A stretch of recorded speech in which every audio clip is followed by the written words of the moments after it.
thrill me. This show is part of the Thrill Me Podcast Network. Experience more on Facebook and YouTube.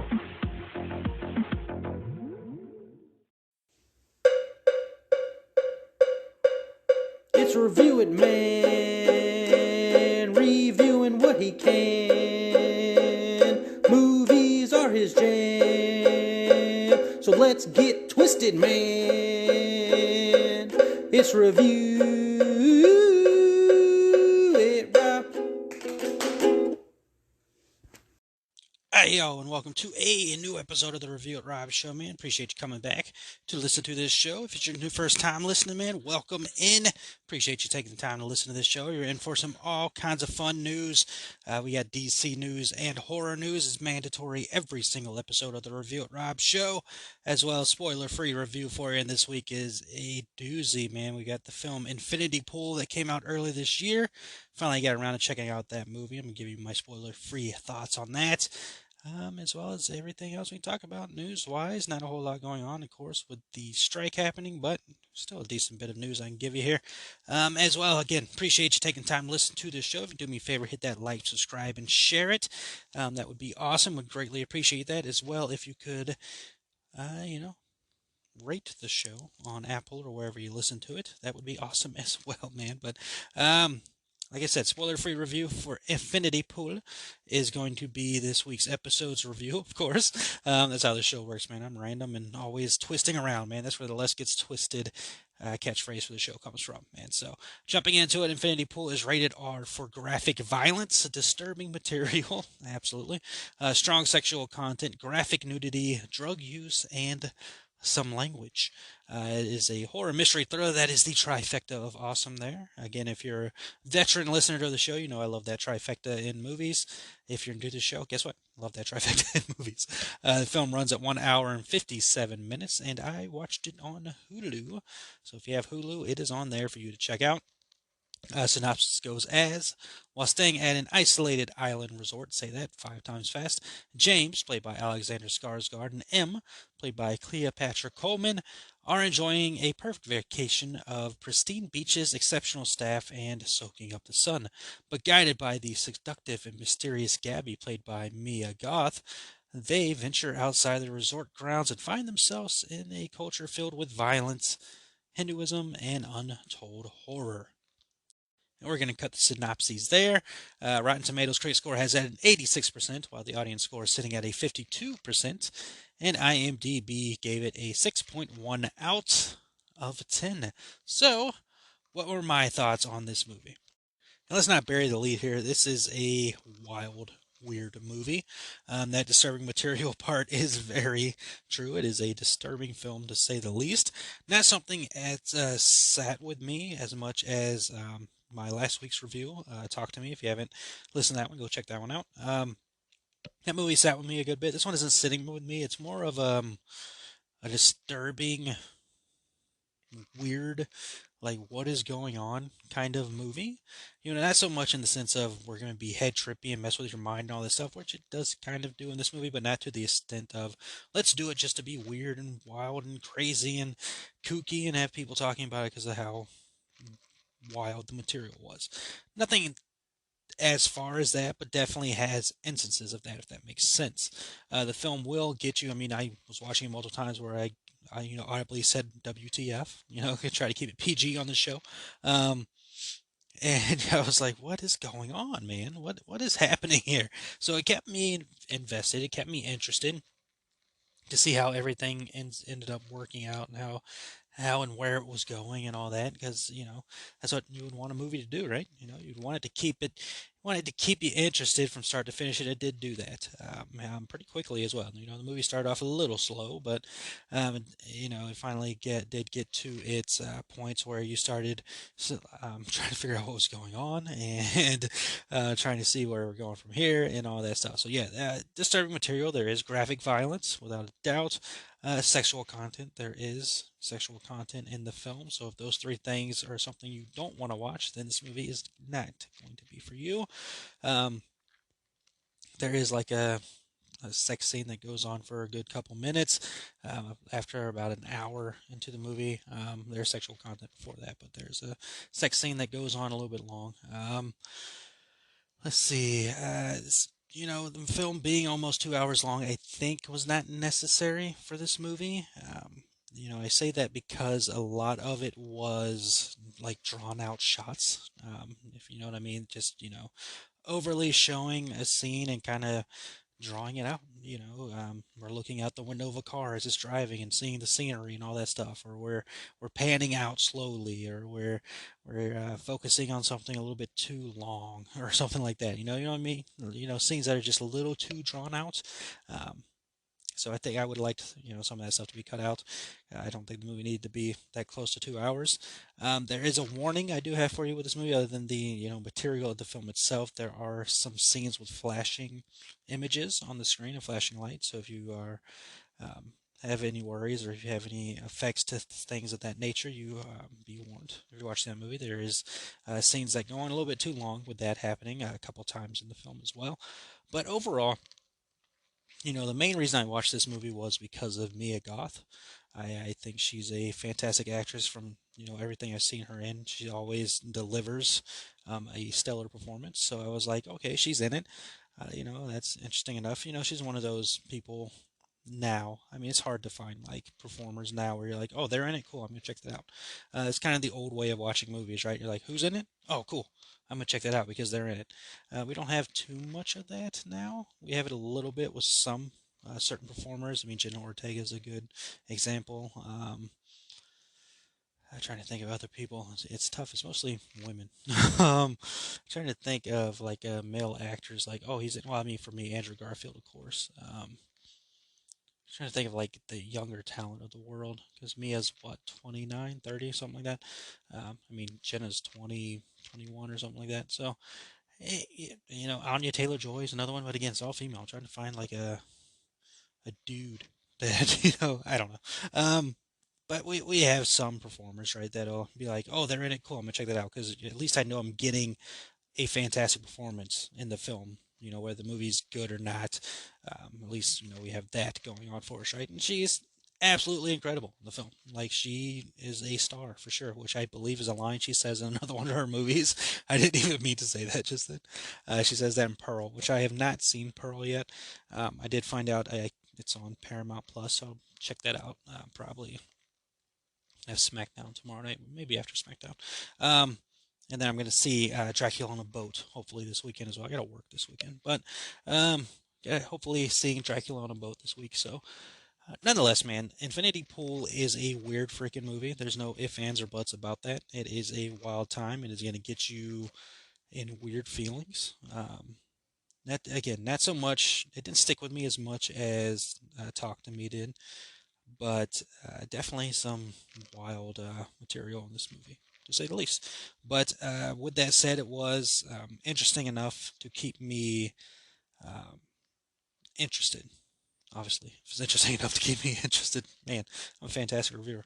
But it did keep me wanting to see where it was going to go and how things were going to end up going when we got to the end and all that. So, solid enough movie. I didn't hate the fact that I watched it. That's always the thing I like to say. Did I, not enjoy seeing that movie or not? I was fine with it. I think I probably won't watch it again, just because it's one of those movies that's material-wise I don't want to watch all that often. Um, even again with how fantastic Mia Goth is, and the rest of the cast does a good job portraying the characters they need to portray in the film and all that. It's just it's one of those movies where I don't want to watch that kind of stuff multiple times. It's again graphic violence, it's disturbing material. Strong sexual content and all that stuff, man. Like that's a film, one of those films you got to take in uh, rarely. I was gonna say randomly, but I guess rarely would be the right way to go with it. I'm sure maybe I'll come across it again if I'm like doing a Mia Goth marathon or something. But I don't know the next time I would end up actually watching this movie, but that doesn't mean the movie's bad by any means. I do think it was a solid enough film that again kept me interested from start to finish. It is um, something that will pique your mind some to try to figure out where things are going, and hoping to figure out where things are going. And again, you'll have, I mean, I did, at least I had a couple moments where I was like, what the fudge? I didn't say fudge, of course, but I'm recording right now. I'm trying to be PG. Um, but nonetheless, man, solid enough film. If you have Hulu, check it out there. It's worth seeing for me, a gospel performance alone. And if you're not disturbed by things, then, it's right in your wheelhouse. But again, warning for flashing um, scenes. There are, I don't mean flashing scenes like nudity. There is nudity in the movie, but I mean like, the screen flashing images and, all that stuff, man, hurting your eyes and can cause bad things to happen. So be warned going into it, watching it for that. But, you know, I don't even know what the story was here. I mean, it's something that, we've seen in horror movies, right? That's kind of a horror movie um, classic, if you will. A couple going on a vacation to an isolated place and bad things happening. Like we've seen those things before, um, but this movie, of course, goes into a wild route with its material. So solid enough film, a little bit too long in my opinion, but um, enjoyable, which is weird to say for the subject matter and all that. But enjoy. I'm still trying to figure out what the story of this movie was. Um, and I can't go into it too much more because I'll spoil stuff. So either way, that's the review, man. Keeping it spoiler free and fast. It was a solid enough film, driven by Mia Goth's performance. It is weird as all get out, but will keep you wanting to see how it all goes. Cool, cool. Let's see. Going from there, let's just continue with the horror route. We'll jump into horror news with, I don't even know if this is a horror movie. It says horror, mystery, thriller, and thriller, more mystery, yeah, horror, I guess, because the graphic violence. Nonetheless, I'm going into horror news here. First bit of news to talk about is news I'm pretty excited about, man. The sequel to Talk to Me. I've already mentioned that movie a couple times on this episode, and again, I reviewed it last week. Sequel has officially been announced for Talk to Me, and we can expect that at some point in time, as it has done very well at the box office, beating expectations. So, not surprised at all that it's getting a sequel, and I am excited for it. Now, will they decide to put the number two in the middle of the word as Talk Number Two Me, or what? When they do the sequel, probably will do that, I would guess. I mean, that's kind of how they did it with the trailer, right? They did the hand and the two number shape. So I don't care, man. I'm excited for that. Like it was it was a good movie, man. Yeah, I do want to see that one again. Even though it stuck with me for a while and kind of messed with my head some, like I still want to see that movie again. That's kind of the difference between that movie and the movie I just talked about. God, I just talked about it. Jesus, what was the name of that movie? Infinity Pool. um, I I think Talk to Me is just such a solid film from start to finish, and just does a fantastic job of what it needed to be, that I would gladly watch it again. Even though it does mess with my head, it's just very well put together. So a sequel to that film, give it to me, man. Let's see. Today we got a first look at Mike Flanagan's final series over there with the Netflix, titled "The Fall of House." The Fall of the House of Usher. Jesus, so many of these. It is going to be unlike anything Flanagan has ever done before. The limited series from Intrepid Pictures is based on multiple works from Edgar Allan Poe, and Netflix has announced that the show will premiere October 12th, 2023. So yeah, Mike Flanagan's done a number of shows with Netflix. He did have a deal with Netflix for a while. He is going somewhere else. I can't remember where he's going. Was it Disney? No. Maybe. I don't know. But The Fall of House Usher does look interesting. I am interested in Edgar Allan Poe's works. So bring it on, man. Can't wait to check that out this October. Let's see. Prey. Remember that movie, the Predator prequel film? We have hit its year anniversary, and it is up for 6 awards at this year's Emmys, which congratulations to that film. Definitely deserves it. But that leads to the question, what about a sequel? What are the possibilities for a sequel to Prey? I mean, it's up for all these Emmys. It's very well received, right? Well, Prey director Dan Trachtenberg gave us a little bit on this, saying, quotes, I can't really say anything about that right now, but I'll say while we were finishing the movie, we were having really exciting conversations. The studio, myself, the writer, and producers about what crazy things could we do next. End quote. So, not a full answer of if we'll get a sequel or not. A bit of a teaser about a sequel, but I would say it's definitely a possibility, especially if they win any of these 6 awards that they're up for at the Emmys this year. I really enjoyed that Prey movie. I'm doing a rewatch on it. Um, but I thought it was a fantastically put together Predator film, enjoyable Predator film. Probably in my books, probably put it second behind the first movie. I might even put it before the first movie. I don't know. I haven't really thought about that too much, but very solid, well put together film that is thoroughly enjoyable. So what can I say, man?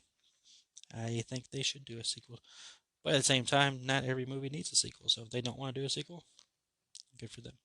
But while we're talking sequels, last bit of horror news here.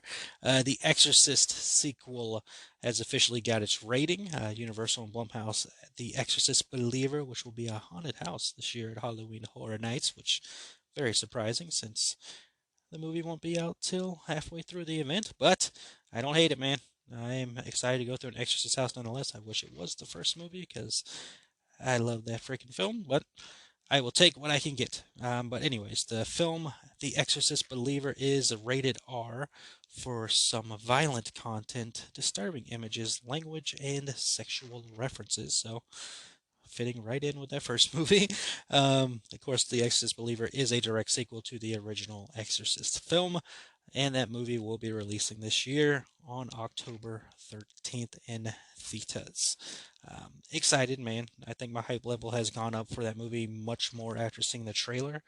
Um, I think it's again. I said it multiple times on last week's episode. This year has been pretty solid for horror films, and if it follows the track record, this movie could be very good. Based on, again, this year being really good horror wise. David Gordon Green did a fantastic job with the direct sequel he did for Halloween. No matter how you feel about Kills or Ends, that first Halloween movie he did was amazing. So, high hopes, I guess. It went from something I was cautiously optimistic about to now seeing that trailer, pretty hyped about it, man. It's one of the 2 films I'm on the hype list. One of those being Dracula on a Boat. I forgot the name of that movie because I just continue to call it Dracula on a Boat. I think it was The Last Voyage of the Demeter. But saying Dracula on a Boat is just a lot of fun. But The Exorcist, it seems like it could be really good. And again, it's coming out after my trip to Halloween Horror Nights, so I would have gone through the house, and that could probably build even more anticipation for the movie, right? So, um, I'm ready, man. I'm ready to see how it all ends up working out over there. Let's see. Speaking of how things work out, let's go talk to DC news, man. If you know me, you know that I'm a huge DC fan. Um, I love it to death. I will support it until the day I die, right? Um, but they do some things over there that really gets you scratching your head and wondering what's going on. Now, I bring that up because last week we talked about Wonder Woman 3, and that Gal Gadot said she has talked to James Gunn and Peter Safran, and that they were moving forward with a Wonder Woman 3. A week later, now, there are apparently no plans whatsoever for a Wonder Woman 3 over at Warner Brothers DC Studios, according to sources. According to the sources, a third Wonder Woman film is not in development at DC Studios, nor do Gunn and Safran have plans at this time for any Wonder Woman project in the DC universe other than the previously announced Paradise Lost prequel series for Max. I wanted to call it HBO Max. So, the sources also added stating that nothing was ever promised to Godot regarding Wonder Woman 3, nor was there any definitive discussion of Godot's Wonder Woman continuing with the new DC universe. Gunn and Safran gave a presentation at the start of the year unveiling the first titles in their new DC universe, including, of course, the first film, Superman Legacy, and they continue to be laser focused on these new films. So, again, it's just confusion, right? There's all kinds of confusion continuing to go on over there at DC. I think maybe this is what's leading to people being weird about seeing the movies because they don't know what's going on. Which, is again your choice and your opinion. I don't like that opinion. I think you still see a movie to see the movie itself. Whether it connects to something or not is irrelevant. Um, but maybe that's just trying to think psyche wise. Maybe that's a reason. That's probably another reason why Blue Beetle's not getting high projections anymore. And Aquaman's barely being talked about, so we don't even have to worry about that at the moment. But it's just I can't really honestly blame people. Like it's a world of just continuing confusion over there, right? It's going back to Henry Cavill. Like, oh, Henry Cavill's in. No, he's out. He's in. He's out. He's in. He's out. And now officially out, right? We know we've already got casting for Superman. Um, and people again, the internet's kind of made up its own decisions in mind, saying who is in the DCU and who isn't in the DCU. We'll know that when they announce it. But Wonder Woman 3, let's brainstorm and talk about this for a moment. Wonder Woman 3, while I would be fine with, I love Gal and what she's done with the character, and I think she's been fantastic as Wonder Woman. Um, it wouldn't fit in the DC universe, right? So we're starting this brand new DCU, and we're gonna have a Wonder Woman 3 movie as part of the DCU. No, we would have to start over, right? This is a new universe. This should be a new world, new creation with Wonder Woman. Now, of course, unless we're bridging off of the Flash, which we don't know if that's. I mean, the film itself is not part of the DC universe, so we wouldn't be bridging off of that, right? So I don't know how you do it. Yeah, I mean, if you bring Gal back, they will confuse people. Because okay, she was the Snyderverse Wonder Woman, but now she's in the DCU as Wonder Woman, but not the same Wonder Woman, right? She's a new Wonder Woman.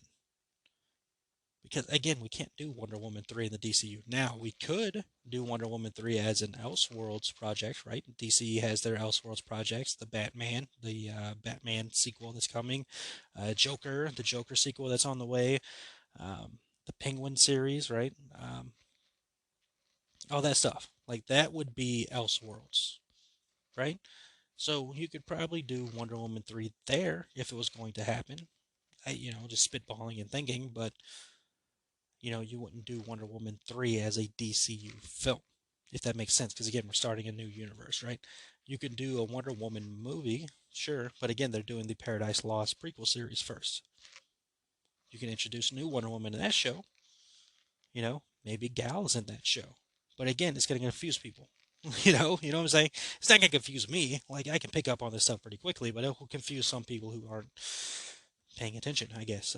But at the same time, not coming down on people. I get it. It is weird. Why would Gal stick around, but you didn't keep Henry Cavill, right? I mean, Ben Affleck was done either way. I think he was not going to return either way.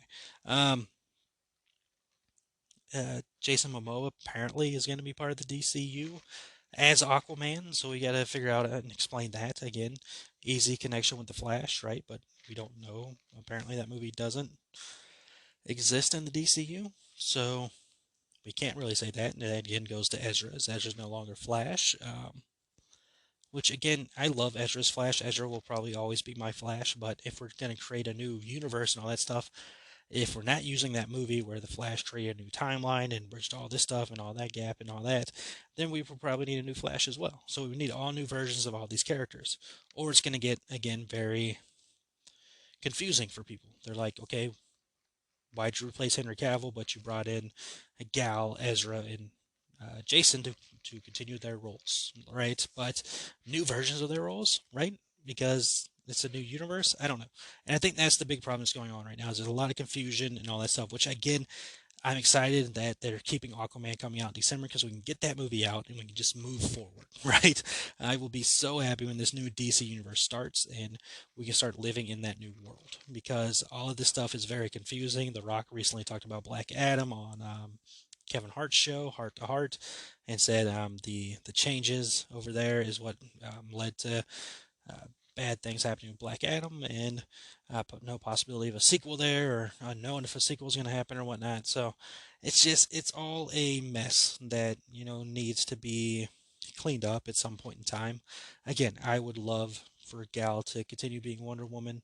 Um, I obviously would love Ezra to still be the Flash. I would be perfectly fine with Jason Momoa still being Aquaman. Like I'm fine with all that stuff, but it has to be, you know, explained. It has to be explained in some way, shape, or form. Again, I think Affleck was done either way. Um, Henry Cavill was game to play Superman, but the story James was putting together doesn't fit. So yada yada. Fine, whatever. I'm cool with that. I'm not gonna throw a fit about it. I get it.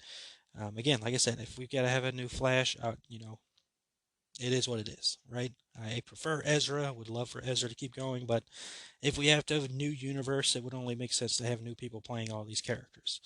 Um, Unless, again, if we were using the Flash and the timeline changes, timeline changes, then I can understand, and then I can make it make sense, right? Because the Flash, Aquaman's in that movie, yada yada. They're still connected. Cool, got it. Wonder Woman's there, got it. Fine, all that stuff. The Batman stuff of it all, fine. You can make it work in some way, shape, or form. But again, that Flash movie is not considered part of the DCU. That's a DCEU film. Now, Blue Beetle that's coming out, the movie itself is not connected to the DCU, but the character will be in the DCU. Again, this is the confusing stuff that's going on, right? It all needs to, we just have to wait and give it time for it to all work out at some point in time. But I get the frustration. It is very weird. It is, again, confusing. It will make you wrap your mind around a lot of things. Um, but nonetheless, man, it's DC. I'll be there to support it. But yeah, it definitely needs some cleaning up for sure. But uh, past things, having life is another subject here with David Ayer's Suicide Squad movie. Now, remember, James Gunn had The Suicide Squad, but before that, there was a Suicide Squad film with Margot Robbie's first appearance as Harley Quinn, Jared Leto's Joker, Will Smith's Deadshot, all that stuff. That movie, ever since the Snyder Cut came out, there's been a lot of talk and hope and support on social media for releasing the Ayer cut of Suicide Squad because that movie was cut up as um, a lot, and that led to that movie being confusing for people and not making a whole lot of sense and it being a jumbled mess and all that stuff. Well, David Ayer recently took to social media to reveal that James Gunn told him his cut of the film would have its time to be shared, saying, quote, "There's a genuine curiosity and interest from a lot of people, and I'm aware of there is another group of people that have fun mocking the film." Ayer posted on X, the new name for Twitter. He said, "Your your comment is a perfect example of how many are magentically, um, magnetically, Jesus Christ, I need to go to sleep, magnetically drawn discussion to the 2016 film in a negative way. Have you ever had an experience in your life that didn't until the way you wanted? That makes no sense. That dragged you, that made you rethink everything I have." Continue. "All I know is my unseen film plays much better than the studio release. The interest in my cut being shown seems real and organic, and Gunn told me it would have its time to be shared. He absolutely deserves to launch his DC universe without more drama about old projects. In a way, I'm chained to this thing. I'm riding a tiger here and navigating the situation the best I can. Life is a very strange journey." End quote. I mean, if you have Max, there's no reason that you can't throw it up there, right? Like you did with Zack Snyder's Justice League, just to get it out there. I don't know, man. I want to see it, obviously. Like, I don't hate that Suicide Squad movie, by the way. It's entertaining enough for me. Um, but yeah, I mean, if it's not the whole film and not really what we were supposed to see, then yeah, gladly. I mean, Zack Snyder's Justice League is a fantastic freaking film. So I'm not gonna say that this movie could end up being like that. I have no idea. I doubt it would, but I think it would definitely help to see the actual, project as it was supposed to be created. So now, of course, with the Gal Gadot and Wonder Woman 3 situation of it all, did Gunn say this was actually going to happen or not? I don't know. Again, it's more that confusion over there that's going on. It's like, what's the thing? What's the deal? What's happening? But yeah, I mean, I would gladly watch that movie in its original form on Max. Yeah, there's no reason you can't put that up on Max for sure. So we'll have to wait and see. According to David Ayer, he said that Gunn said it will have its time to be shared. So it'll happen. But I mean, again, he's focused on the DCU and getting that up and going. So I think that's going to be his main focus. So doing the Ayer cut, I wouldn't expect that anytime soon. Let's just put it there. But apparently happening at some point in time. All right, that's it for DC news. Going into other bits of news again, I only have one thing to talk about here. Again, news is scarce with the strike going on and all that stuff. We don't have a whole lot to really discuss here. But the one other bit of news I wanted to bring up was Disney movie related news with Justin Simeon, who just directed the Haunted Mansion movie, which if you want to check out my feelings on that, I did that review a couple weeks ago. Um, he did that movie for Disney and is now opening up about another Disney attraction that he would like to adapt into a film, saying, quote, Captain EO, let's go. Listen, I know it's out of commission, okay? I know that's not technically a ride, but I am ready. I need some singing, I need some dancing, I need some cherry curl juice in outer space immediately, end quote. Um, all right, fun. That sounds fun. Captain EO was a 3D science fiction short film that was directed by Francis Ford Coppola and co-written by George Lucas, which starred the amazing Michael Jackson. The film tells the story of Captain EO, who is on a mission to deliver a gift to the Supreme Leader who lives in a rotting world of twisted metal and steaming events. Okay. The Supreme Leader captures Captain EO's crew and sentences them to be turned into trash cans. Before Captain EO is sent away to be tortured, he tells the Supreme Leader he sees the beauty in her and unlocks it by breaking into a song with quote, the song "We Are Here to Change the World." The film was an attraction at Disneyland and Walt Disney World, with theme park guests wearing 3D glasses to watch the film and being immersed in the adventure with lasers and smoke around the theater. Um, I I never experienced this, but I understand why my brother Tombstone Josh is not a fan. The film returned to Disney parks in 2010, a year after Jackson's death, and was shown for the final time at Epcot December 2015. Um, cool. I mean, if they want to make that, I don't know what the Jackson estate would have to do with that movie. Seeing how it started Michael Jackson, I'm sure they might have something to do with it. But again, it's Disney. Maybe Disney has the full rights. I don't know. Um, I enjoyed his Haunted Mansion film. So I would say if you wanted to do this, cool.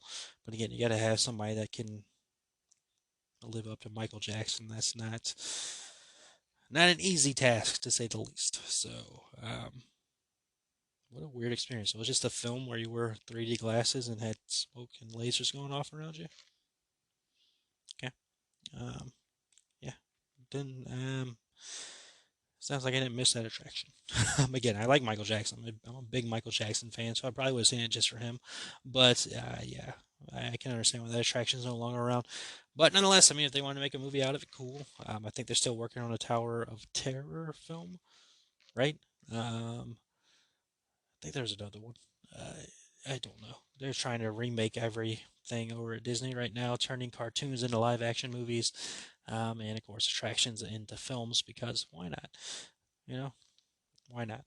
But that's gonna do it for this episode, man. Hope you enjoyed it. And good bit of horror news and DC news, I think. if the confusion with the DC stuff fits very well with that movie I watched, because that movie was weird as well. But Infinity Pool gave you my spoiler-free thoughts of that. If you saw that, please drop your comments in the comments, of course. Let me know what you thought of the film.